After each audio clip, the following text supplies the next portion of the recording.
Okay, let's unpack this. I want you to visualize something with me. You know that feeling when you decide to hike up a really serious mountain? You start off at the base, and everything is fantastic. The path is wide, it's paved, maybe there's even a handrail. You've got clear signs every 100 feet pointing the way. Summit this way. You're surrounded by other people, you're chatting, you're making great progress, and you feel, like a champion. It's the honeymoon phase of the hike. It feels easy. Exactly. Yeah. But then you hit a certain altitude, the pavement stops, the gravel starts, the signs, they disappear. The air gets significantly thinner, so you're breathing harder. And suddenly, you look around, and the crowds are gone. It's just you. Right. And you realize that the nice, colorful map you bought at the gift shop at the bottom, it's completely useless up here. It doesn't show the scramble over the rocks. It doesn't show the hidden paths. You are, for all intents and purposes, lost, even though you're higher up than you've ever been. That is a surprisingly accurate and somewhat terrifying metaphor for the journey of language learning. Right. Because today we are diving deep into a phenomena that frustrates so many people. It is that specific moment when the traditional classroom model, the textbooks, the apps with the gamified points, they all just stop working. You hit a ceiling. The infamous intermediate plateau? The intermediate plateau. It's a place where dreams of fluency often go to die. But today, we are looking at a stack of research and source material that challenges a huge myth. The myth is that to get from pretty good, that B2 level where you can order a beer and have a chat to mastery, that C1 or C2 level where you can negotiate a contract or understand a joke in a loud bar, you need a teacher. You need a class. You need someone holding your hand. And the reality, as we'll see in the findings today, is almost the exact opposite. The traditional model is standardized. It's designed for the masses, right? It's designed to get 30 people to the same baseline. A common denominator. Exactly. But advanced learning, that has to be specialized. The research suggests that the only way to the top, the only way to finish that hike, to use your analogy, is what the source material calls the independent ascent. The independent ascent. I love that term, but it also sounds a little daunting. So our mission today is ambitious.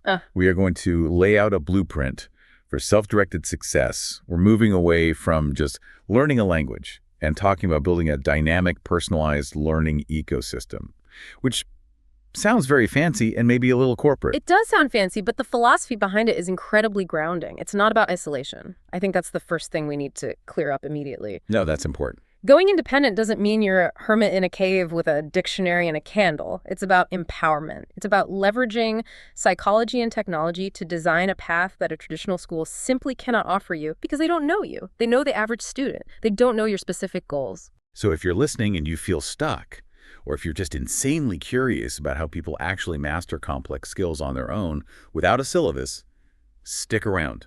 We're going to break this down into a system. We have to start with the foundation, the philosophy. Because if your head isn't in the right place, none of the techniques will matter. Precisely. You can have the best map in the world, but if you don't have the will to climb, you're staying at base camp. Okay, so let's start with that will. The research highlights this huge shift from extrinsic to intrinsic motivation. Now, we hear these terms a lot in psychology, but let's be real for a second. Sticks and carrots work.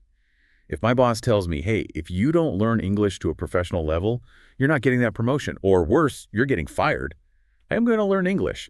So why do the sources say that fails in the long run? Well, it works for initiation, absolutely. Fear is a fantastic Kickstarter. If a lion is chasing you, you're going to run fast. No question. But here's the nuance the research points out. Fear induces cortisol. Cortisol is a stress hormone.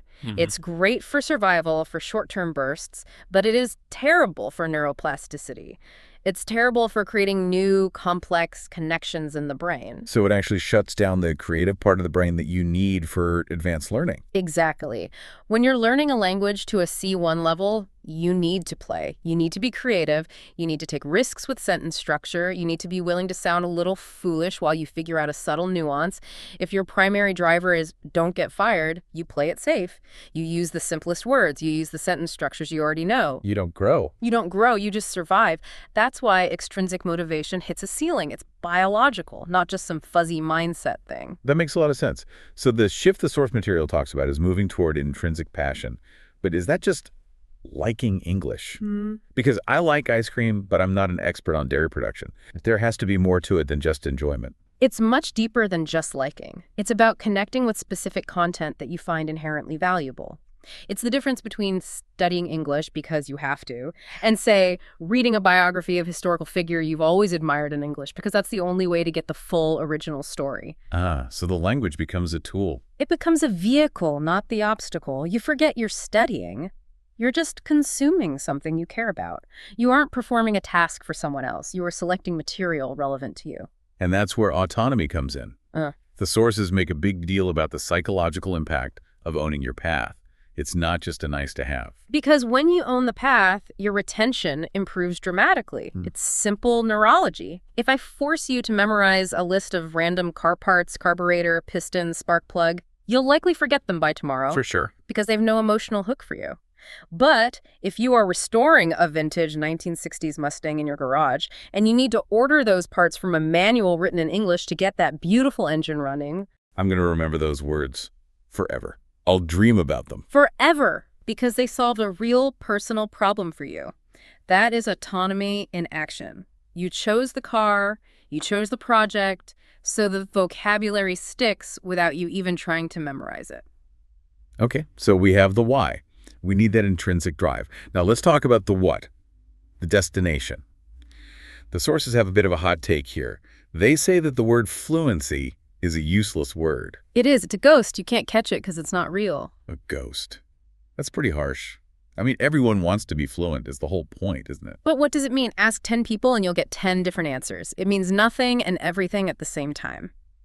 If you say, I want better English, or I want to be fluent, you haven't actually set a goal. You've just stated a vague desire. It's like getting in a taxi and telling the driver, drive somewhere nice. You can end up anywhere. You're just drifting. You might end up at a beach, which is great, or you might end up in an industrial park. You have no control. So how do we fix that? The research points to the SMART goal, framework-specific, measurable, achievable, relevant, and time-bound. Now, we've all heard of SMART goals in, like, corporate seminars. They can feel a bit sterile. But let's apply that to language. Instead of better English, what does a real functional goal look like for an advanced learner? A real goal is what the research calls an operational anchor. It has to be binary. You either did it or you didn't. There's no gray area. For example, I need to successfully negotiate a contract with a U.S. supplier entirely in English without using a translator by the third quarter of this year. Ooh, I like that. That's scary specific. You can't fake that. It has to be. Or, another one from the research, I want to comprehend a university-level quantum physics lecture on YouTube without needing to read the transcript afterward. Okay, that is a high bar, a very high bar. It is, but notice how it changes your study plan. This is the key. If your goal is the contract negotiation, are you going to spend your time studying Shakespeare or reading Harry Potter? No, absolutely not. You're studying business idioms, negotiation tactics, formal register, how to politely disagree. A whole different skill set. Exactly. And if your goal is the physics lecture, you're studying academic vocabulary and listening to rapid-fire technical explanations. Specific goals act as fuel. They dictate your entire syllabus. If you just say fluency, you end up studying a little bit of everything and consequently mastering nothing. This leads right into the advantages of going solo. You just touched on it. If you're in a class, you can't tell the teacher, hey, stop talking about the weather. I need to learn about contract law. The other 29 people in the class would not be happy. Right. In a typical classroom, it's a one-size-fits-all model. It's standardized. But standardization is the enemy of advanced learning. So the biggest advantage of the independent assent is what the research calls hyper-personalization. I love the example from the notes about the biotech professional. Can we talk about that? It's a perfect illustration. If you work in biotechnology, you can immerse yourself entirely in biotech content. You don't have to waste time learning vocabulary for booking a hotel room or asking for directions to the library if you already know that. Right, that's beginner stuff. Exactly. You can spend your 45 minutes of study time deep diving into genetic engineering terminology or reading the latest papers on CRISPR. Every minute is relevant. You aren't waiting for the slowest student in the class to catch up on the past tense. And let's talk about that 45 minutes. The flexibility is a huge game changer for anyone with a life. It's all about efficiency. The old model was, I need to go to night school for 3 hours every Tuesday and Thursday. Who has time for that? Adults have jobs, kids, responsibilities. The independent model allows you to fit learning into the cracks of your day. A 20-minute commute, waiting for a meeting to start, washing the dishes. So it fits into your life rather than you having to rearrange your life around it. Precisely. which makes it sustainable. Plus, let's be honest, it's cheaper. Way cheaper. Significantly. The democratization education is real.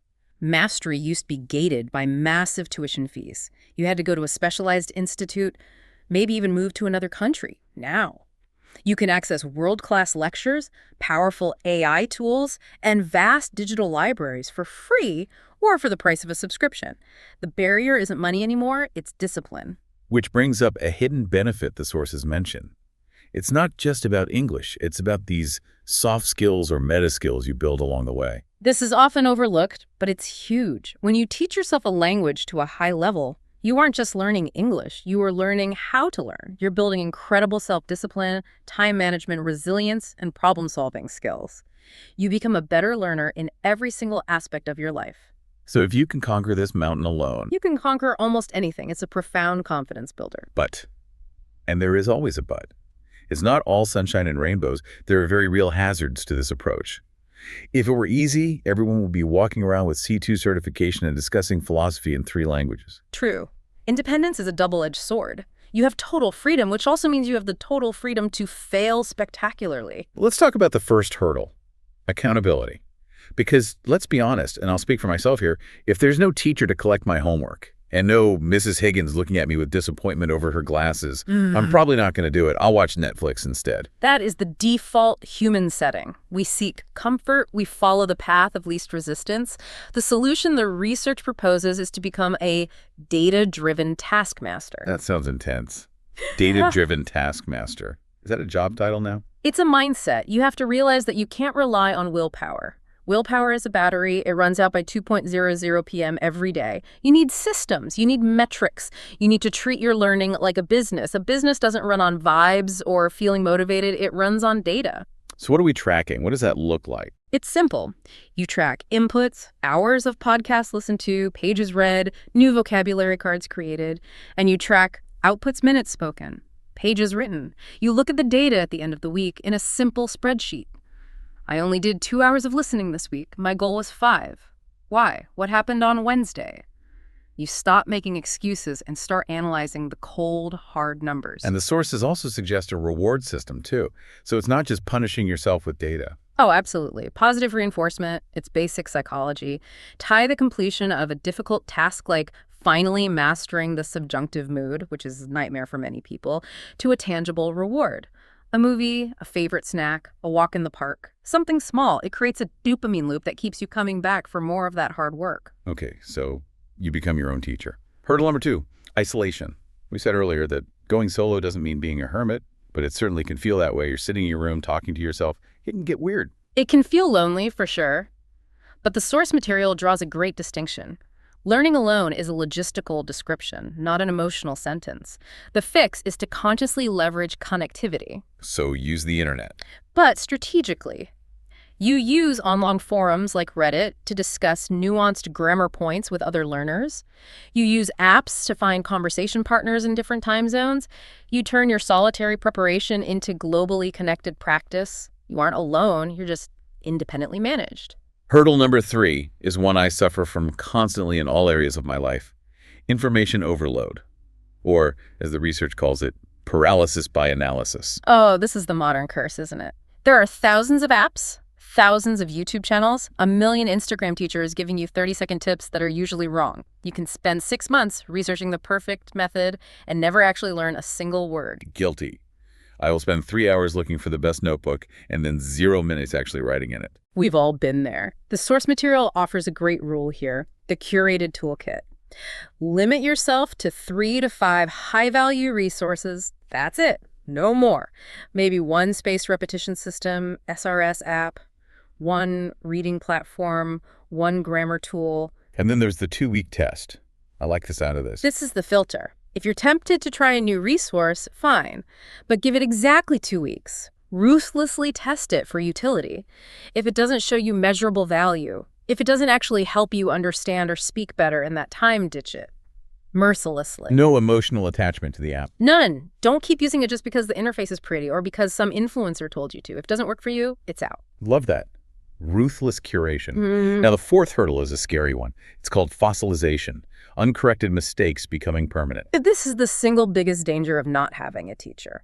If you say something wrong, let's say you use the wrong preposition, like I'm interested on that, and nobody corrects you, you assume it's right. Can you say it again? You repeat it 100 times. It becomes a habit. It fossilizes.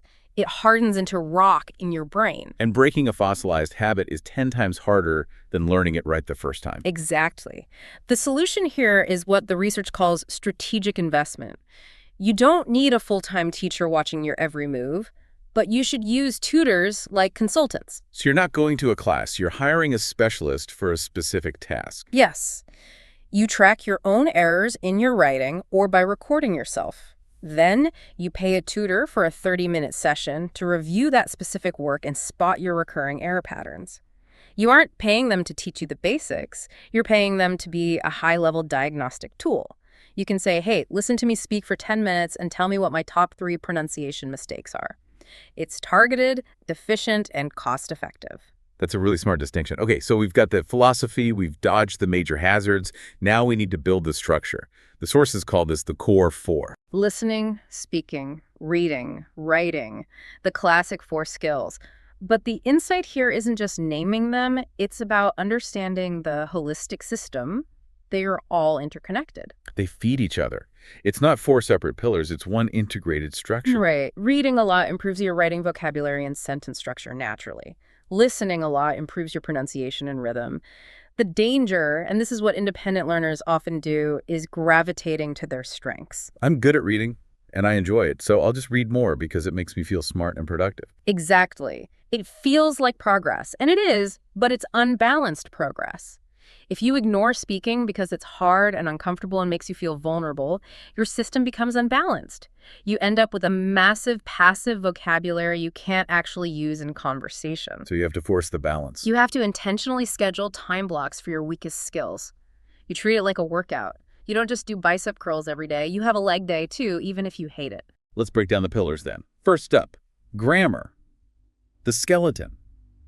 Now, usually grammar implies boring drills and filling in blanks in a textbook, but the approach here is completely different. It shifts from rote rule memorization to what's called deep conceptual mastery. It's not just knowing how to form the passive voice, it's understanding why a writer chooses to use it. Why is the passive voice so common in academic abstracts? Well, it's to remove the subject, the I or we, and make it sound more objective, right? The experiment was conducted, not I conducted the experiment. Precisely. That's a conceptual choice about tone and focus. When you understand the why, the grammar stops being an arbitrary rule and starts being a powerful tool for expression. And the sources are big on contextual learning. No more isolated sentences. You have to observe grammar in the wild. You look at authentic texts, news articles, legal documents, movie scripts, and you see how the skeleton holds the meat of the language together. And then, most importantly, active application. Give me a solid example of active application for grammar. Something beyond a worksheet. Okay, let's say you're struggling with conditionals, the if this, then that sentences. Don't just fill in blanks in a workbook, that's passive. Instead, write 5 sentences about counterfactual scenarios in your own life. If I hadn't taken this job 2 years ago, I would have moved to Spain. If I had invested in Bitcoin back in 2010, I would be on a yacht right now instead of recording this. I feel that one. You make it personal, you connect it to your own memories and emotions, and it sticks. And for tools, the sources give a shout out to Purdue OWL. A fantastic resource. It's the online writing lab at Purdue University. It's completely free. And it's not just for basic grammar. It covers really complex syntax and citation norms. For anyone doing academic or professional writing, it's the gold standard. Okay, pillar 2. Vocabulary, the flesh and blood of the language. The big advice here is to stop learning single words from a list. Yes. This is probably the biggest mistake advanced learners make. Words don't live in isolation. They live in neighborhoods, in families. We call these collocations or multi-word units. So don't just learn the word challenge. Right? That's too simple. Learn rise to the challenge. Learn a daunting challenge. Learn to face a challenge. Learn to issue a challenge. These are the chunks native speakers actually use. It makes you sound so much more natural. It just flows better. It does. And to memorize this effectively, we have to talk about space repetition systems, or SRS. We've mentioned this before, but let's get specific. The critique we saw in the notes is that most people use flashcards, even digital ones, completely wrong. They do. They use them like bilingual dictionaries. Dog on side A, Perot on side B. That's beginner stuff. It helps, but it's inefficient. Advanced learners should be using contextual closed deletions. Okay, you've got to unpack that jargon. Contextual closed deletions. What does that look like on my phone screen? Imagine a full sentence on your screen taken from an article you just read. It says, the widespread adoption of smartphones has become in modern society. And the word you have to supply is ubiquitous. So I'm not just recalling the definition of ubiquitous. I'm fitting it into a puzzle. I'm remembering how it's used. Exactly. You are recalling the word in its natural context. You're testing your brain's ability to predict the correct collocation. You are simulating the actual neural pathway you use when speaking. You have a thought, smartphones in modern society, and your brain has to predict the next word. It's training the predictive engine of your brain, not just your memory storage. That's a powerful distinction, and you can customize the algorithms on these SRS apps, right? Yeah. To make them even more efficient. Yes, absolutely. If you know a word really well, push it out 90 days or 6 months. Don't waste precious time reviewing table or chair every day. Focus on the difficult stuff. And another pro tip from the research, use etymology. Learn Latin and Greek roots. If you know that bene means good, you instantly have a clue for beneficial, benevolent, benediction. You unlock dozens of words at once. It's exponential. Let's move to section 4. This is a big one. The music of language. Pronunciation, and listening. This is where a lot of self-learners get really self-conscious. Naturally. It's physical. It involves your mouth, your face, your breath. And the best tool for this, according to all the source material, is a technique called shadowing. The gym for the mouth. That's the perfect name for it. You listen to a native speaker from a podcast, a TED Talk, an audiobook, and you repeat what they say simultaneously. You don't wait for them to finish a sentence and then repeat it. You are speaking along with them, maybe half a second behind. Like a shadow follows a body. Precisely. You're not just copying the words. You are forced to copy their rhythm, their stress, their intonation, their emotion. You're training your mouth muscles to move in new, unfamiliar ways. It's a workout. It feels awkward at first, but it's incredibly effective. And what about something like the IPA, the International Phonetic Alphabet? Isn't that just for linguistics professors? It looks like alien hieroglyphics. It looks scary, but you don't have to learn the whole thing. Think of it as a map. English spelling is a complete disaster. It's chaotic. Why is rough spelled like bow, but sounds completely different? The spelling is a liar. Yeah, it makes no sense. The IPA is the truth. It's a one-to-one correspondence between symbol and sound. If you constantly struggle with the difference between the vowels in ship and sheep, the spelling won't help you. But the IPA shows you exactly where your tongue should be in your mouth. It helps you diagnose and solve specific sound confusion. The sources also mention using minimal pairs for this. That's the drill that goes along with the IPA map. You practice lists of words that differ by only one sound. Bit versus beat, ship versus sheep, live versus leave. You focus exclusively on those tiny distinctions until your ear and your mouth can feel the difference. Let's talk about intonation and stress, because you can pronounce every single word perfectly, but if your rhythm and melody are off, you can sound robotic. Or worse, you can be completely misunderstood. Stress changes meaning entirely. Look at a simple sentence like, I didn't say he stole the money. That sentence, 7 words, has at least 7 different meanings depending on which word you stress. Okay, walk me through that. I'm curious. If I say, I didn't say he stole the money, it implies someone else said it. If I say, I didn't say he stole the money, it implies I maybe hinted at it or wrote it down, but I didn't speak the words. If I say, I didn't say he stole the money, maybe I meant he just borrowed it or misplaced it. Wow, yeah. It changes the whole story with just a little bit of musical emphasis. To fix this, you need what the research calls the recording loop. It's simple but powerful. You record yourself speaking a sentence, then you play the native model, then you immediately play your own recording. You listen for the gap. Where was your pitch flat? Where was your rhythm clunky? It is painful to listen to your own voice, isn't it? I think everyone hates it. It's excruciating. Nobody likes the sound of their own recorded voice. But that discomfort, that cringe, is where the learning happens. It's the fastest way to bridge the gap between how you think you sound and how you actually sound. Now, advanced listening strategy, it's not just about putting on a movie and zoning out. That's passive consumption. No. You need what linguists call comprehensible input. This means listening to things you mostly understand. If you're listening to a physics lecture and you only understand 5% of the words, it's just noise. Your brain tunes out. If you understand 80 or 90%, your brain can focus on learning that new 10% from context. So the recommendation is to listen to topics you already know well in your native language. Exactly. If you're a passionate cook, watch cooking shows in English. You already know what a sauté pan is. You know what braising means conceptually. So your brain can just focus on attaching the new English language labels to those familiar concepts. And there is a very specific subtitle progression strategy for video content. Can you walk us through that? It sounds really practical. It's a 3-step ladder to get you off the crutch of subtitles, which can actually hinder listening skills if used incorrectly. Step 1. Watch a scene with subtitles in your native language. This gives you the full context. You know what's happening in the story. Okay, so you're not lost. Step 2. Watch the exact same scene again, but this time with English subtitles. Now you're connecting the English sounds you're hearing to the English words you're seeing. You're mapping sound to text. Got it. Step 3. Watch that same scene one last time with no subtitles at all. This is pure ear training. Because you already know the context and you've already seen the words, your brain can now focus 100% of its energy on just listening. You're flying without a net, but you've had training wheels on for the first 2 laps. I love that progression. It feels really manageable and logical.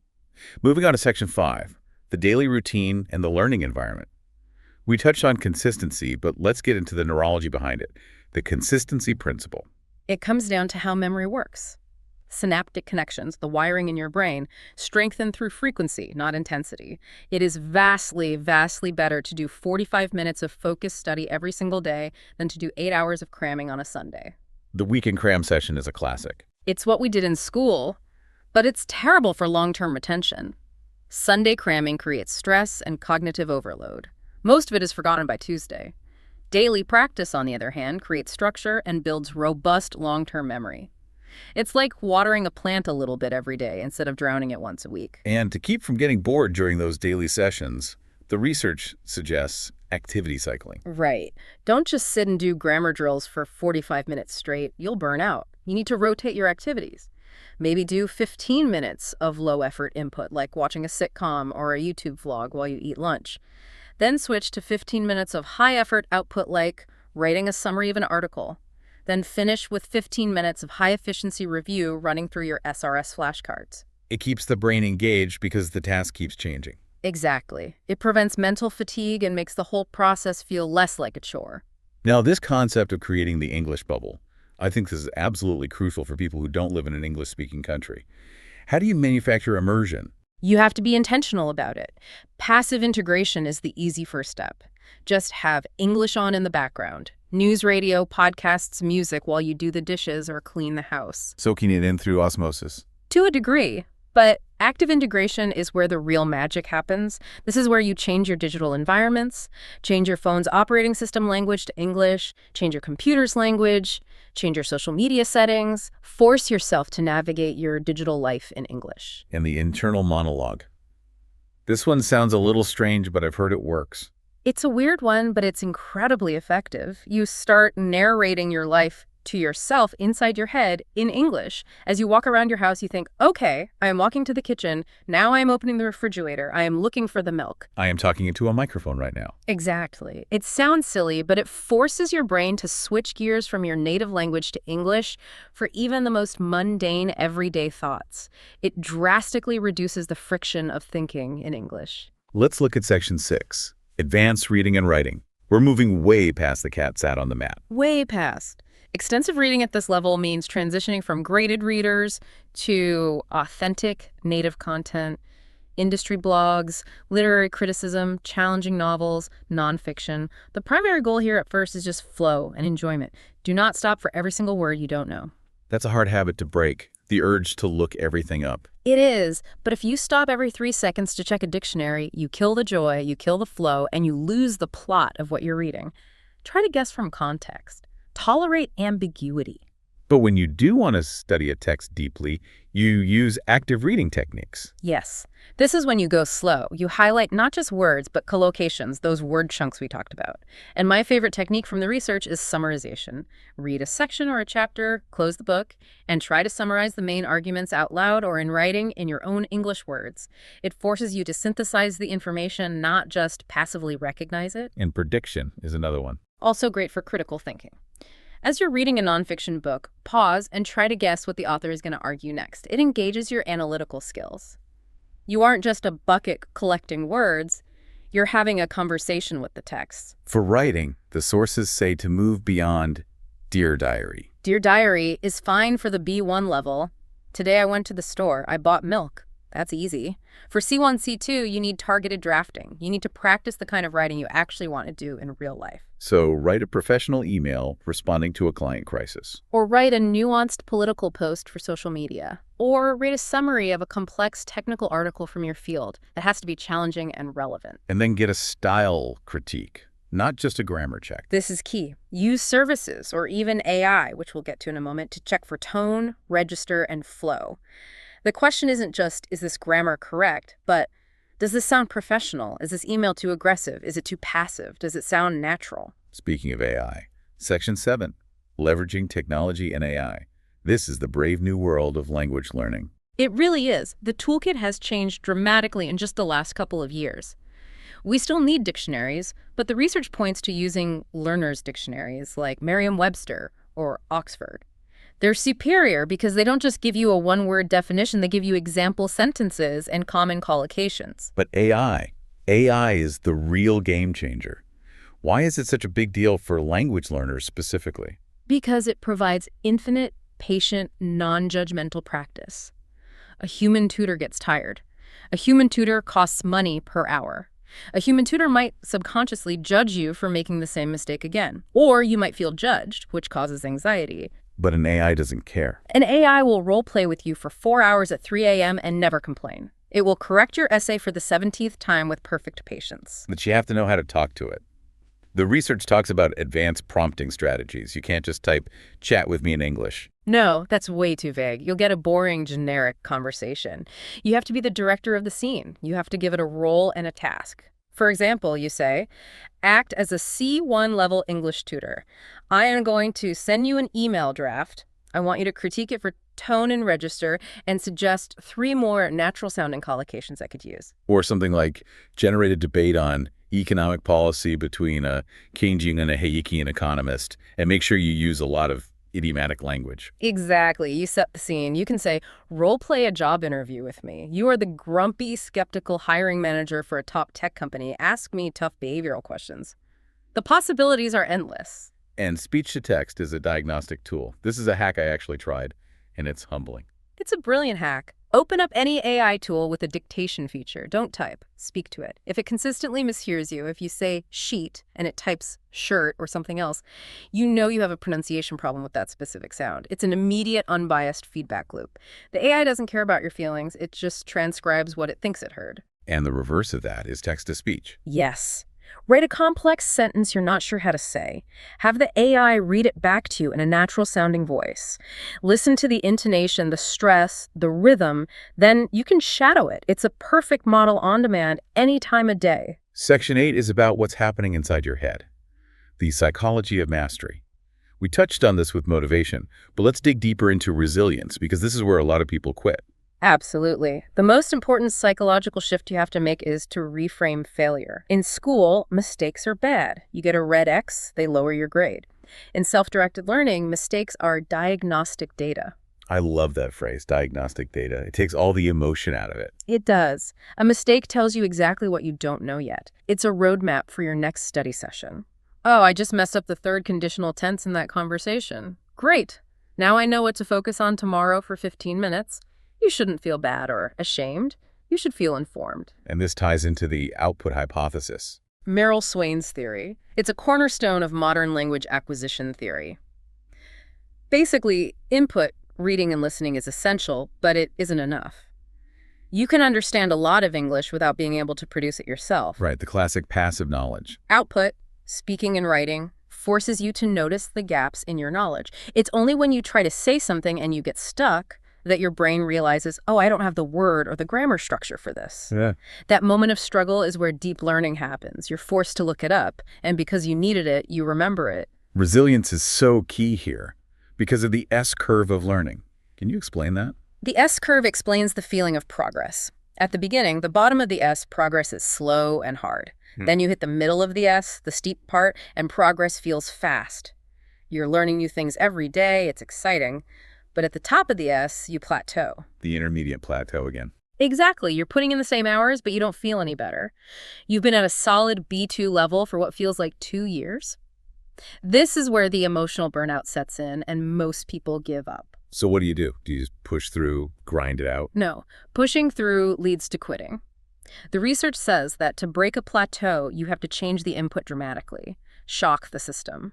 If you've been reading nothing but tech news for a year, switch to reading 19th century literature. If you've been watching American sitcoms, switch to watching British crime dramas, or shift your focus entirely from grammar to pronunciation for a month. And burnout is a real danger. It's a very real danger. You have to maintain the joy. If you start to hate it, you'll stop doing it. Self-care matters. Taking breaks is not lazy, it's strategic.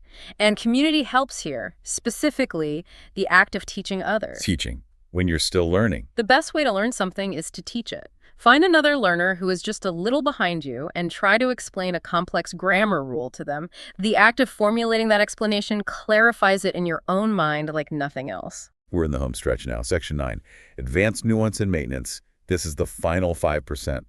This is the real polish. This is what separates someone who is correct from someone who sounds natural. It's all about cultural expressions, slang, phrasal verbs, metaphors.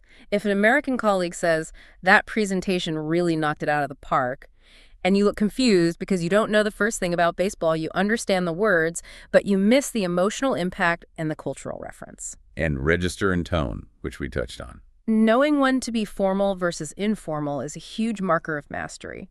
A great exercise the research suggests is taking a formal business email. We would be grateful if you could provide your immediate assistance regarding the attached file and then rewriting it as a casual text message to a friend. Hey, can you help me out with this doc real quick? Being able to slide between those registers effortlessly is true mastery. Critical thinking comes in here too. This isn't just about repeating phrases. No, it's about engaging in debates, analyzing complex arguments, and expressing your own nuanced opinions in English. And storytelling. Storytelling is the ultimate test of linguistic ability because it requires everything. Vocabulary, grammar, conjunctions, relative clauses, cohesion, and the ability to keep a listener engaged. And the sources mention an output-first approach for this final push. This is aggressive. It's for when you really want to break through that final ceiling. You set challenges. I will record myself speaking for 30 minutes a day no matter what, or I will write a one-page report on an article every week. It forces your massive passive knowledge into an active, usable skill. Finally, lifelong maintenance. Because if you don't use it, you lose it. You have to keep it fresh. Diversify your input. Don't get stuck in one genre or one accent. Listen to podcasts from Australia, from Scotland, watch movies from different eras, and set new external goals to keep you sharp. Join a public speaking club like Toastmasters. Go for an advanced certification you don't really need. Start a blog in English. You have to keep raising the bar for yourself. This has been absolutely massive. We've covered everything from the deep philosophy of why we learn to the nitty-gritty of AI prompts and phonetic alphabets. It really is a comprehensive blueprint for taking control. So, to summarize for everyone listening, it starts with finding your intrinsic motivation, your why. You then build a personalized ecosystem, your English bubble. You practice the core 4 skills holistically, forcing yourself to work on your weaknesses. You leverage technology and AI as a smart, patient tool, not as a crutch. And you embrace the output hypothesis. You have to create to truly learn. And most importantly, you accept that it takes discipline. There is no magic pill.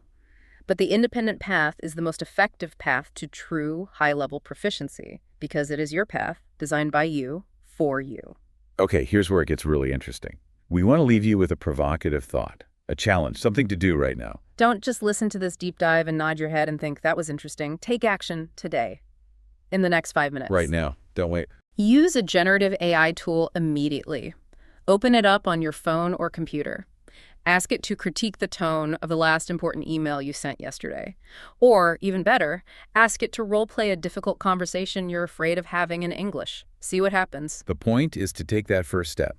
Treat your current situation not as a barrier, not as isolation, but as the ultimate freedom to design your own success. Go build your ecosystem. Thanks for diving deep with us today. See you next time. Happy learning.